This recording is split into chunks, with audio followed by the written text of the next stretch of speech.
Hey guys, welcome to the Bin Zone. On today's video, we're going to talk about the Amazon original series, The Boys, and we're mainly going to focus on The Boys version of the Justice League because we know this show is a satire of the superhero genre, so why not have a pastiche of the most powerful group in all of comics, who are the Justice League.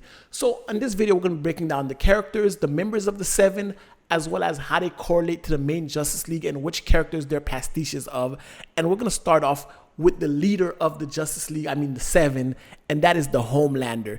The Homelander is the primary antagonist for the series, and he's the leader of the Seven. He is a pastiche of Superman. He has all the powers of Superman. We're talking super strength, super speed, heat vision, super breath.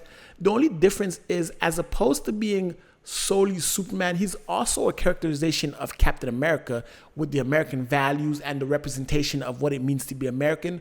So you take the leader of the Justice League and you take the leader of the Avengers, who is Captain America, and you combine them and you have Homelander, or so it would seem, because we know The Boys mainly focuses on the overarching douchebaggery of the Seven as well as the superheroes of that world. And no one embodies that more than a Homelander. Homelander, as opposed to being virtuous and honest like Captain America and Superman, he's a douchebag. He is also an egomaniac and a very pompous jerk. So I don't want to get too deep into spoiler territory while diving into his character. So I'm going to just give you guys that he's Superman with Captain America on the outside image, but deep down inside, he's just a jerk.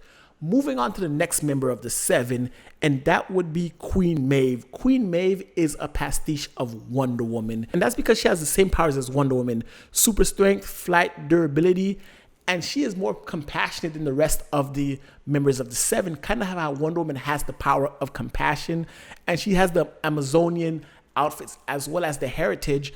So she comes off as a twisted analog of Wonder Woman, who is an alcoholic and is the only female of the Seven until Starlight joins the crew. Moving on to Black Noir. Now, Black Noir is the more mysterious member of the Seven, and of course you already know his analog, the most popular superhero of all time, and that's Batman. These two operate the same, all black. We don't know the full extent of what they're able to do, but unlike Batman, Black Noir actually has powers. He has super strength and great skills as a pilot. We don't know the full extent of his powers, but if you read the comics, you would know what he can really do. I don't want to dive too deep into what he is and how his powers work, because that would be diving into spoiler territories, but just know he's a former soldier with super strength, and he comes off as Batman in a sense for this group. Now, those three, the Homelander, Queen Maeve, and Black Noir, are the Trinity of the Seven.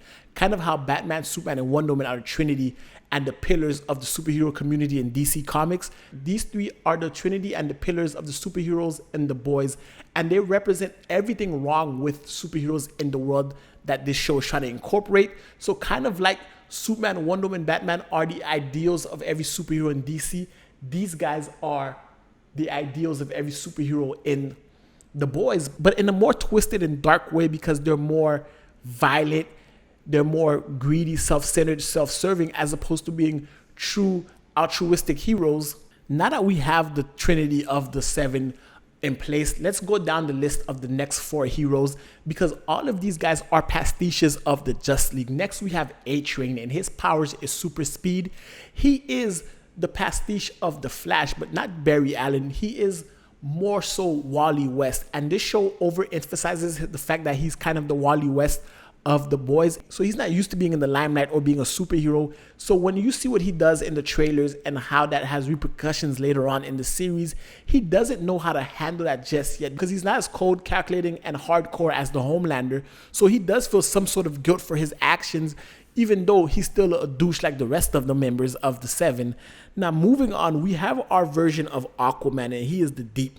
King of the Seven Seas, can talk to fishes, pretty much does everything Aquaman can do. However, they kind of ramp up the camp with him because he always seems to miss all the great events, and he's always left out of the loop when it comes to great superhero deeds, kind of like making fun of him.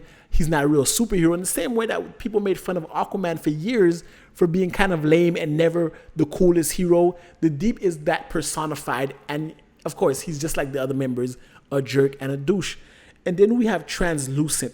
Translucent is new for the TV show because he was not part of the actual members of the comic book team, the Seven. But his powers are interesting because his powers are invulnerability and invisibility. Now, granted, when he's invulnerable to not on the level of the Homelander or Superman, but he can take a hit and he can turn invisible. And he is one of the more arrogant members of the Seven. He doesn't necessarily have a Justice League pastiche, but if we really wanted to, we could compare him to someone like the Martian Manhunter or Cyborg, the most interchangeable seventh member of the Justice League. And then finally, we have our main character, the only good member of the Seven, and that is Starlight. She is what you would call an all-American hero. She has all the virtues and values of a true hero. But when she joins the Seven, she soon realizes that the world's greatest heroes are not really heroes. They're more worried about their sex life, money, cars, hoes, and all those type of things, as opposed to saving people. They care more about their merch than anything else. And Starlight is new to this. We can compare Starlight to Green Lantern in the fact that her powers are based around light and she has flight. So you see where she comes in, and she is the ray of light that you would think would illuminate the Seven.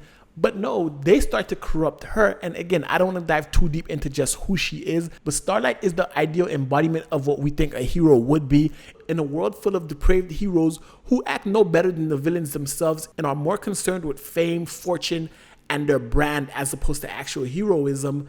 And there you have it, guys. Those are the Seven, the analog of the Justice League for the show The Boys. Let me know in the comment section below, which of these heroes are you most excited to see? Again, I didn't want to dive too deep into this video and break down everything about these characters, because while the story is based on a comic, the show itself can go in a different path, and I also did not want to spoil anything for you guys. So let me know in the comment section below, which of these heroes, again, are you most interested in seeing? Because me, as a big Superman fan, I for one can't wait to see the Homelander brought to the screen and just how his character is portrayed, because I know just how depraved he is in the comics, but I can't wait to see it in live action TV. So let me know in the comment section below, guys. And of course, if you like this video, definitely give it a thumbs up, hit the subscribe button if you guys have not already. And until next time, binge on.